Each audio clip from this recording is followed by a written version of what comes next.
Sotelma Malitel ni Orange Mali ka lafasali tɔnjɛkulu olu ye kunnafoni di baro sigi jumadon février kalo tile 4 san 2022 Sotelma Malitel jabala la ACI 2000 la kunnafoni di baro in tun tɛ tali kɛ dɔwɛrɛ kan répondeur min ni o bɛ kɛ nɛgɛjuru coupew duguma weleli wagati ko o man ka sara o ye Eremacotem ni Société de télécommunication ka laɲini ye nga Sotelma Malitel ni Orange Mali ka lafasali tɔnjɛkulu kɔni ma sɔn o ko in ma an ka u ka kɔrɔfɔw lamɛn. Contentieux a b'a ni jɔn cɛ.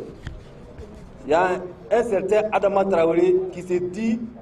représentant d'une association de consommateurs, Erecomatem. Donc,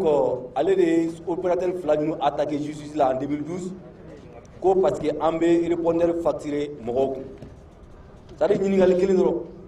ni ne taara e ka so da la ni ye da kɔngɔ ka kɔngɔ ni mɔgɔ ma kuma n tɛ segin wa ou bien mais ni ye gardien sigi ye ni ye da kɔngɔ ni da yɛlɛla ni gardien ye laminɛ n tɛ ka ci fɔ a ye ka taa wa est ce que ne tɛ gardien sara wa n y'a dɔn gardien bɛ sara répondeur fɛnɛ ye machine de ye mun bɛ san k'a bila a kama n'i ye téléphone appelé i b'a jateminɛ i ka téléphone bɛ sonné siɲɛ 5 san'a ka répondeur k'a daminɛ mais n'a ka di i b'a tigɛ.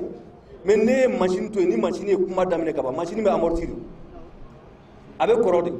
a bɛ entretenir de a ka kan ka remplacer de mais diɲɛ sariya bɛɛ ko k'a ka kan ka facturer mun ye régulateur ye Mali kɔnɔ yan u ser'o ma u ka rapport kɔnɔ ko a ka kan ka facturer communication bɛ daminɛ ni machine ye kuma daminɛ i fɛ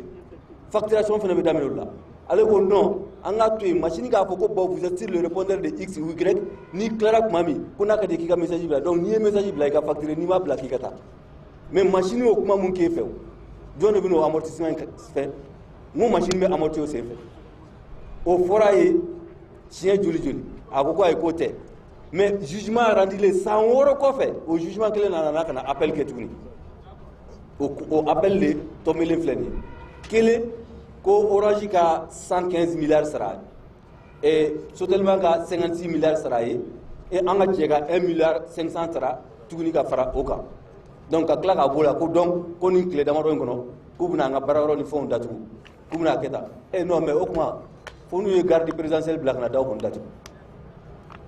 et nkalon kan anw sigilen ɲɛ ɲɛna mɔgɔ ba joli dahirimɛ gulonnen don fɛn mun na ko ka n'o kɛ nkalon kan c'est à dire ni tiɲɛ don an t'an opposé jamana sariya la mais nkalon kan a kɛra nkalon de kan donc il faut que a k'o faamuya de directive kuma mun bɛ ka fɔ contentieux kuma mun bɛ ka fɔ a b'an ni mɔgɔ kelen de cɛ mɔgɔ kelen il va être l'homme le plus riche du monde en claquant ses doigts seulement avec 176 milliards illégalement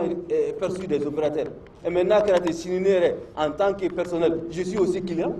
an mɔgɔ jumɛn bɛ numéro personnel tɛ mun bolo ça veut dire que chaque citoyen malien a la latitude d'attaquer les sociétés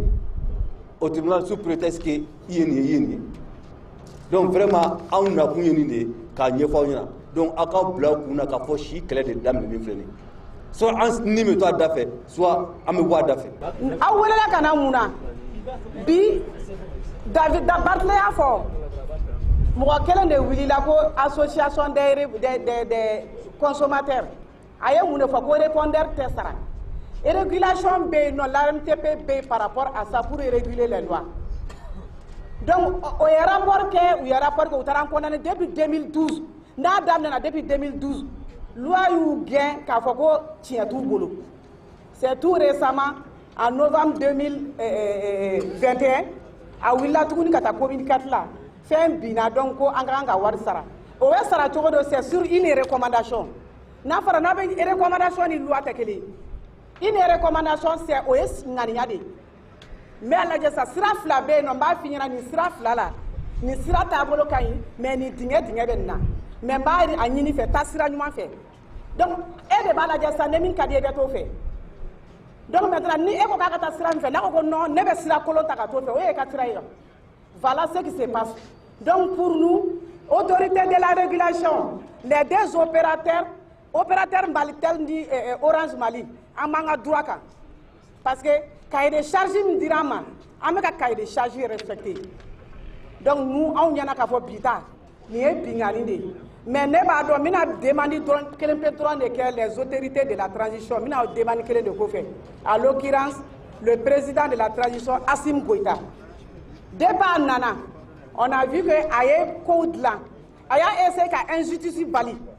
Donc injustice bali fait bien fana bo injustice de konana. Amba nyina fa ka fait un blase nga pour ka injustice wuli ka bo orange barakela ani baltel barakela ka. Nyiningali o tomimbe Autorité malienne de régulation des télécommunications et des postes Damosolani abifama AMRTP ale ni critique lamau olu joro bena ke muye ni keleina.